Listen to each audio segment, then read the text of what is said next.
రామాయణంలో బ్రహ్మాస్త్రం నేటి న్యూక్లియర్ బాంబు కన్నా శక్తివంతమా? ప్రాచీన కాలంలో యుద్ధాలు రథాలతో ప్రారంభమయ్యాయి. 2 ప్రపంచ యుద్ధాలు, కోట్ల మంది ప్రాణాలు. కానీ చివరికి గెలిచింది ఎవరు? రథం నుంచి డ్రోన్ వరకు యుద్ధం ఎంత మారిందో నీకు తెలుసా? ఏనుగులు యుద్ధంలో అతి శక్తివంతమైన వాహనాలుగా నిలిచాయి. తరువాత గుర్రపు దళాలు యుద్ధాన్ని వేగంగా మార్చాయి.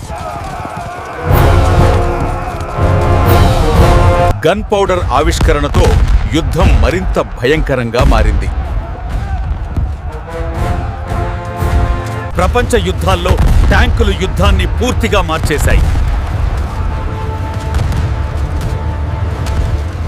ఆకాశంలో యుద్ధం ప్రారంభమైంది.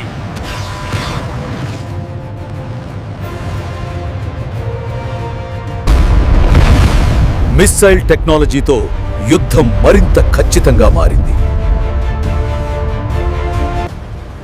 ఇప్పుడు డ్రోన్స్ మనుషులు లేకుండా యుద్ధాన్ని నడుపుతున్నాయి. టెక్నాలజీ మారుతున్నా యుద్ధం మాత్రం మారలేదు. రామాయణ కాలంలో ఆయుధాలు దేవతల ఆశీర్వాదంతో శక్తివంతమయ్యాయి. మహాభారతంలో దివ్యాస్త్రాలు మరింత విస్తరించాయి. చక్రాయుధం శత్రువులను క్షణాల్లో నాశనం చేసే దివ్య శక్తి. తరువాత రాజుల కాలంలో ఖడ్గాలు, విల్లు ప్రధాన ఆయుధాలయ్యాయి. గన్ పౌడర్ ఆవిష్కరణతో యుద్ధం కొత్త దశలోకి వెళ్ళింది. ఇప్పుడు గన్స్, ట్యాంక్స్ యుద్ధాన్ని పూర్తిగా మార్చేశాయి.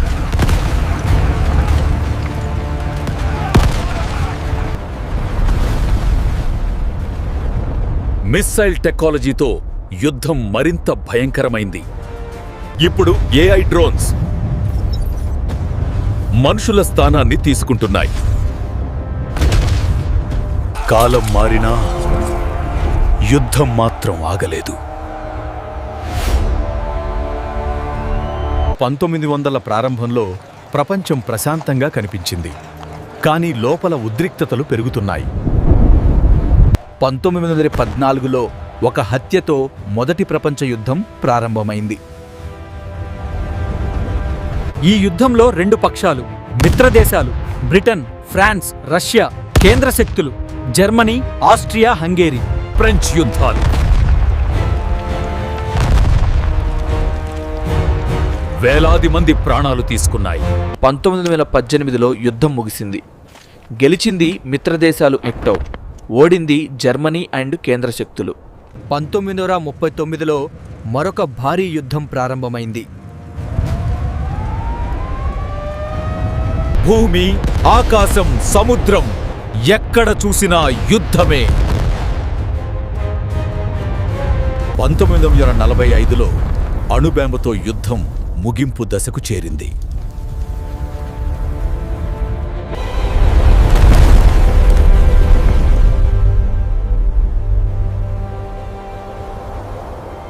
ప్రపంచ యుద్ధాలు మనకు ఒకే విషయం చెబుతున్నాయి.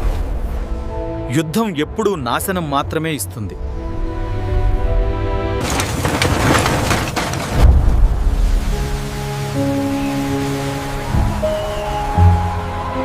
ప్రాచీన భారతంలో అనేక రాజ్యాలు, అనేక యుద్ధాలు. కురుక్షేత్ర యుద్ధం భారత చరిత్రలోనే అతిపెద్ద సంగ్రామం. గెలిచింది పాండవులు, ఓడింది కౌరవులు. పానిపట్ యుద్ధాలు 3 సార్లు భారత చరిత్రను మార్చాయి. బాబర్, ఇబ్రహీం లోది మధ్య యుద్ధంలో బాబర్ గెలిచాడు. కళింగ యుద్ధంలో రక్తపాతం చూసి అశోకుడు మారిపోయాడు. గెలిచింది మౌర్య సామ్రాజ్యం, ఓడింది కళింగ రాజ్యం. మహారాణా ప్రతాప్ వీరోచిత పోరాటం ఫలితం. స్పష్టమైన విజయం ఎవరికీ లేదు. విజయనగర సామ్రాజ్యం పతనానికి కారణమైన యుద్ధం. గెలిచింది డెక్కన్ సుల్తాన్లు, ఓడింది విజయనగరం. ప్లాసీ యుద్ధం బ్రిటిష్ పాలనకు ప్రారంభం. గెలిచింది బ్రిటిష్ ప్రభుత్వం, ఓడింది సిరాజుద్దౌలా. 1857 భారత తొలి స్వాతంత్ర్య యుద్ధంలో బ్రిటిష్ వారు గెలిచారు. తర్వాత స్వాతంత్ర్య పోరాటానికి బీజం పడింది. యుద్ధంలో గెలిచిన వాళ్ళుంటారు, కానీ నష్టపోయేది ఎవరంటే మామూలు మనుషులే. యుద్ధం మొదలైతే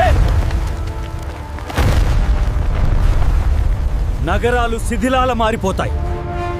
ప్రపంచ యుద్ధాల్లో లక్షాది కాదు, కోట్ల మంది ప్రాణాలు కోల్పోయారు. లక్షలాది మంది తమ ఇళ్లు వదిలి శరణార్థులుగా మారిపోతారు.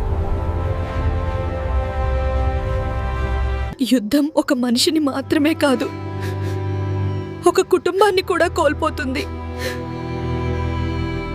దేశ ఆర్థిక వ్యవస్థ పూర్తిగా దెబ్బతీస్తుంది.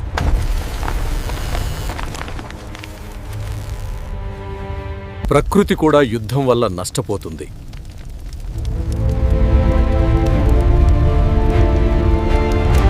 యుద్ధం ముగిసినా మనసులో గాయాలు మిగిలిపోతాయి. యుద్ధం వల్ల ధరలు ఆకాశాన్ని అంటుతాయి. పేదలు ఆకలితో మరణిస్తారు. యుద్ధం ఎప్పుడూ గెలుపు కాదు, శాంతే నిజమైన విజయం. ఈ ప్రపంచం మనందరిది. శాంతి మనమందరం కోరుకునే ఒకే భావన. ప్రపంచ శాంతి వర్ధిల్లాలి.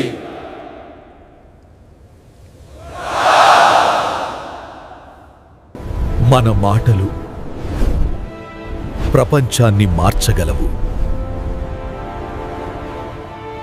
శాంతి కోసం మనమందరం కలిసి నిలబడాలి.